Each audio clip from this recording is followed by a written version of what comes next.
So, Jordan, you were speaking a moment ago about the sort of lack of meaning that people are looking for, particularly young men. And it really is a big thing that young men seem to have lost meaning. Postmodernism killed the scientific rationalist world. And the postmodernists have decided to substitute for that a certain utopian vision of the remolding of American society in terms of what they call equity, but really amounts to tribal dynamics.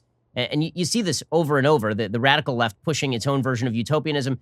Classical liberals have been wrong-footed, I think, by the need for something more fulfilling, which is why classical liberalism always relied on an unspoken assumption that you were going to find meaning in your family, you were going to find meaning in religious community, you were going to find meaning in bettering your social life outside of government. But when that unspoken understanding just dissipated, when religion started to fall apart, all that was left was, well, let's just be rational with one another. There's not much inspiring there. And I think that's why you see that across the board, a drive toward irrationalism, a certain level of romanticism dominating the society to the point where irrationalism is much more prized than rationalism. If you make a rational point, if you cite data, very often this is now considered not only impolitic, but damaging and dangerous. The other thing that ideology does, and the radical leftists are also very good at this, is that it provides you with a convenient locale for the existence of evil.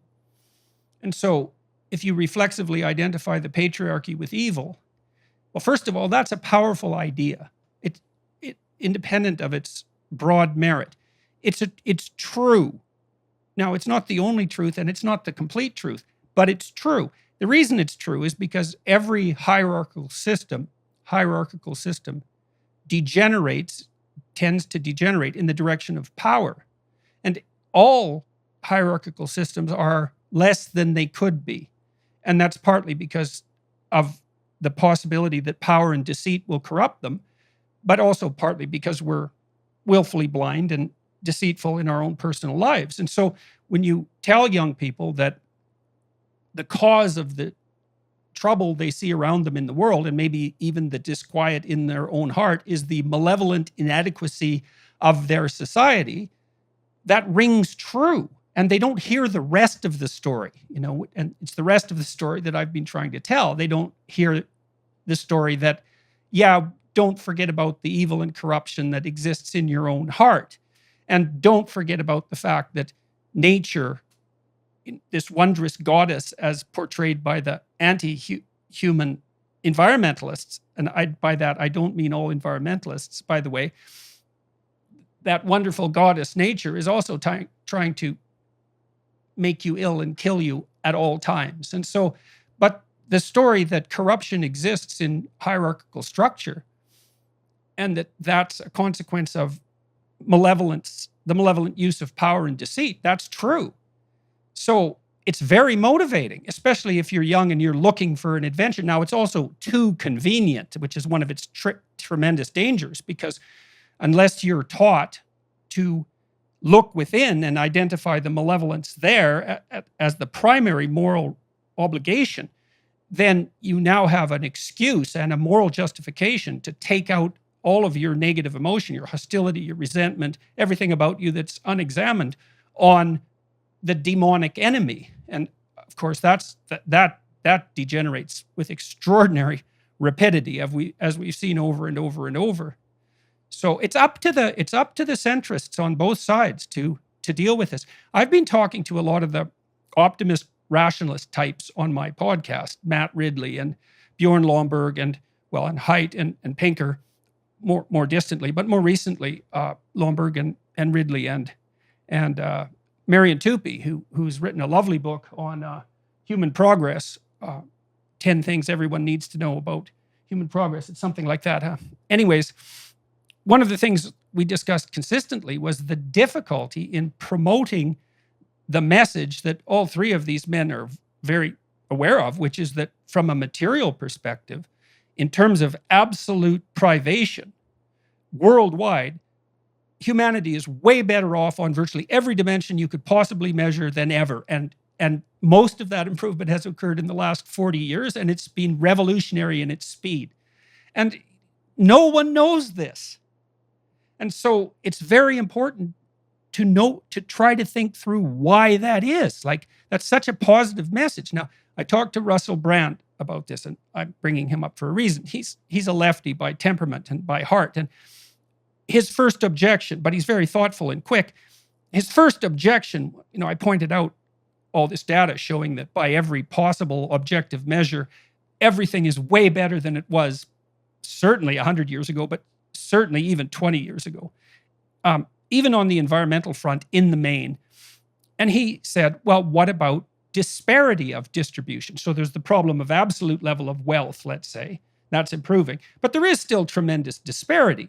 And of course, that is fair enough. You could even point out that the role of the left is to provide a conscientious voice for that's constantly attending to the fact of continuing disparity, regardless of absolute level of wealth. And fair enough. But having said all that, it's a great mystery that incremental optimism is not sufficiently motivating. And you can't just wish human nature is going to change. It's not going to change. We got to tell a better story. And I also think that's why I'm a target, I think, is because I am actually trying to tell a better story and I'm actually having some success with it. So I totally agree with that. And that really does bring us to the book, because one of the things that folks should know about all of your books is that they are very intimate, very personal.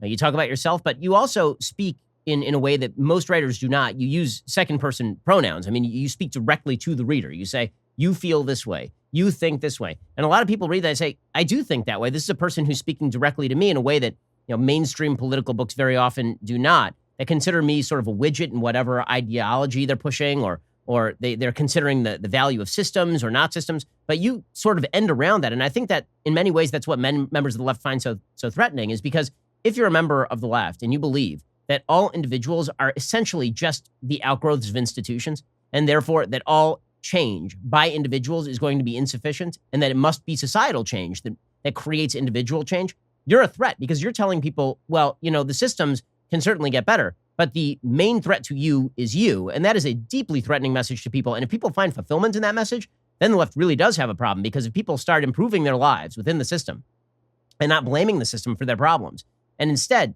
recognizing that they can improve their lives, that's what members of the left hate most of all. You talk about in the book, Jordan, the fact that people are constantly coming up to you and they're saying things like, I was leading a dissolute life.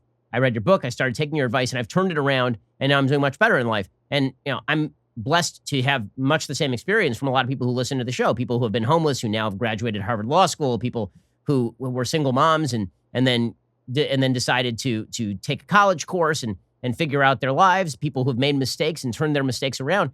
And to me, those are inspirational stories. I think that because those inspirational stories exist, that I think is why people find you to be such a threat. It's because so many people are inspired by the stuff that you say and change their life individually without putting all of their ire and focus on a system that the left is mainly focused on tearing down.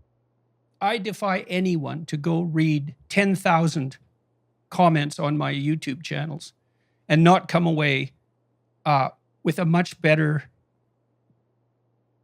refreshed view of human nature. The comments are, in the main, unbelievably positive, and not in a naive sense. They're positive in a thoughtful sense and in a communal sense, because the people who are making comments on the lectures are also commenting on each other. And there's ideological babble on both sides. I would say that's probably 5% of the comments. And generally, I believe they're written by people who didn't actually watch the lecture, because they're often out of context. But in any case, 95% of the comments are thoughtful, but also extremely positive, which is very rare in a social media comment landscape, which tends to be very, very toxic. And so I think that's absolutely great. And it certainly has that impact on me when I read it. But then here's something else that I've observed in the media attacks that have been directed towards me. They're not just directed towards me. First, they're directed to who they think I am. So that's kind of interesting to begin with. But more than directed to me, and more perniciously, is that they're directed to those who are hypothetically following me. Now, I don't regard myself as someone with followers. I regard myself as someone with viewers, listeners, and readers. And that's different. But in any case, my typical follower, so goes the story, is a disaffected, angry, young white male. And for a while, I,